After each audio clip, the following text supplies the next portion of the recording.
Hello everybody, welcome back to my kitchen for another episode of Nourishing Nosh.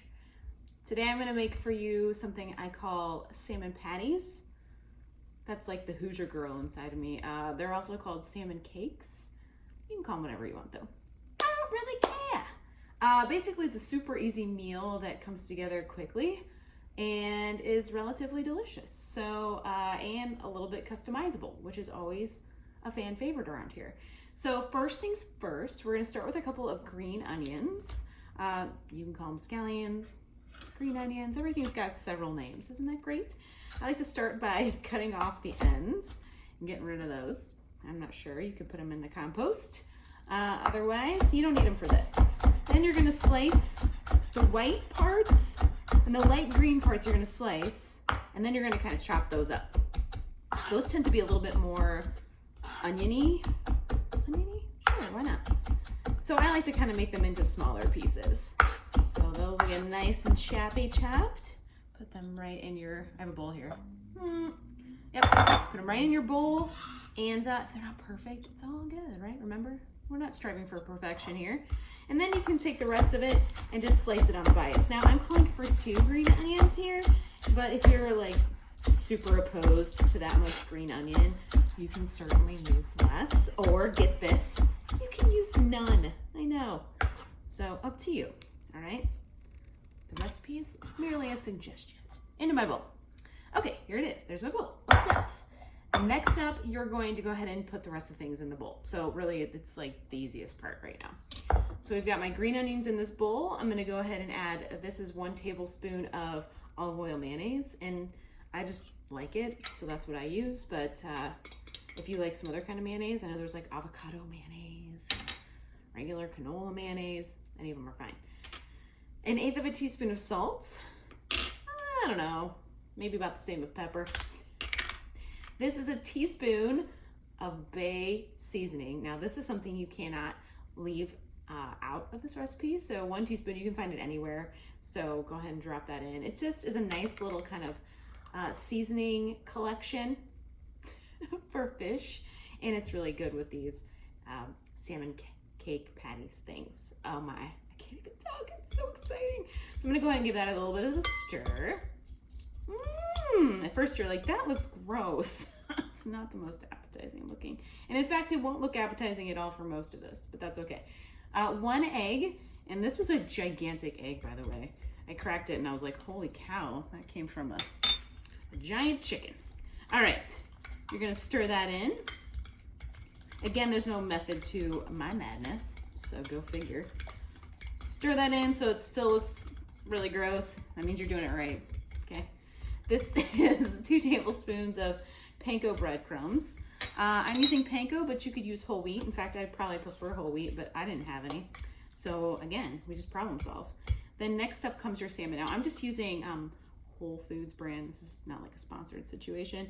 They're wild Alaskan pink salmon. I'm using the boneless and skinless because I like that. But the bones are good for you. So if you're into that, then you could totally put it in here. Now all I did was drain it. I wiped off the lid with a clean wet paper towel because the lid's always kind of gross. And then you just take the lid off and you drain it. I just use the lid as the way to drain it. So maybe your mom taught you that, maybe she didn't. Maybe your dad taught you that. Maybe your grandma did. Maybe no one taught you and I just did. Lucky you. Your world just got a little bit brighter. Or maybe not, I don't know. Okay, enough chit chat. Then you're gonna break that up with your fork. Now not too much, but you wanna break it up because you're gonna form it into those patty cake situations. Patty cake, baker's man. I shouldn't have done that. All right, break it up a little bit, but leave it enough intact so that when you shape the patties, it kind of looks like you're not eating cat food, but you're eating people food, okay? All right, you with me? You know what I'm saying? Okay, so that's what I've got. Looks kind of gross. It's not super appealing, this recipe, but it does taste good. All right, so next up, you're gonna shape this into patties. Now I use 2, I think these are 6-ounce containers, yep. And so that's gonna make 4, just 4, not 8, 4 patties. So here we go. I just had to look at my window because it's so windy today, and I actually thought I saw something really weird out there, but I didn't. So I'm gonna do 4 patties here. And they're gonna be kind of generous in size because buns these days are huge. And there we go. So at this point, I will probably refrigerate them or freeze them even for just a little bit so that when I cook them, they stick together a little bit more easily. And yeah, that's it. I'm gonna show you what happens next, but I'm gonna clean this area up. So come right back. Okay, once you've got your patties all shaped and ready to go, then you can get a pan. I like to use my cast iron pan for this, but you could use any other pan you want. Heat it up. You're gonna do about a medium heat, and then you're gonna add oil. I'm using avocado oil, but you can use whatever, it's fine. And I think I call for about a tablespoon, whatever. I just sort of eyeball it. And you want that to heat up before you add your patties to the pan. Patties, cakes. I feel like I'm just using those words interchangeably. I sure am. Okay, so we're gonna let that heat, and I wanted to give you one tip. So remember how I told you my egg was very large? Well, that actually affected sort of how I was binding them together. So I noticed it was still a little bit wet. So what I did off camera was I added a few more tablespoons of, oh my goodness, breadcrumbs. Sorry, my brain. Breadcrumbs to just to sort of firm them up a little bit and give them something to work with. So again, you may need to adjust your recipe a little bit more. So if you notice yours are a little wet, go ahead and add a few more breadcrumbs. Now, it's good to know that you can't take the breadcrumbs out once they're in there. So go a little bit at a time. Now you can see my pan, it's getting pretty toasty. So I think we're about ready to add these patties.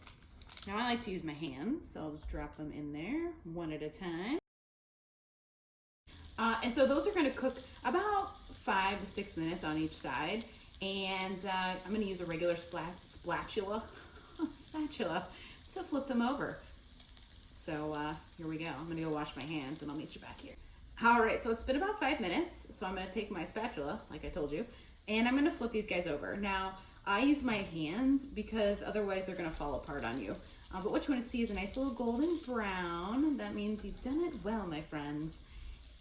And after you flip these all over, you may need to adjust the heat a little bit, especially if you're using cast iron. Sometimes cast iron can be, you know, it can get pretty hot. So if you need to turn the heat down, sometimes what I like to do is actually turn it down and then cover it with a piece of foil and then let it finish cooking kind of over a lower heat for a little bit longer of a time.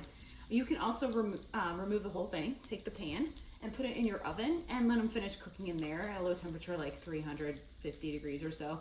And then you don't have to kind of think about them so much, or you can just leave them on the stove and let them cook. So again, this is how you do it. It's only gonna take about 6 more minutes on this side. And if you want to, you can cook off a bigger batch. You can freeze them. Don't cook them first, but freeze them and then save them for another time. You can cook them off later. So a super simple meal. I'm probably gonna put like a little bit of some sort of tartaresque type sauce on top and maybe a little cabbage slaw and then call it a day. So there you go, my super simple recipe made with a lot of pantry staples, and it's delicious. Customize it how you want and enjoy. That's really what it's all about, cooking and enjoying life and food. So thanks again for joining me for another episode of Nourishing Nosh. Feel free to check out all my other stories below or around, wherever they are. And I'll be sure to see you again. So bye everybody.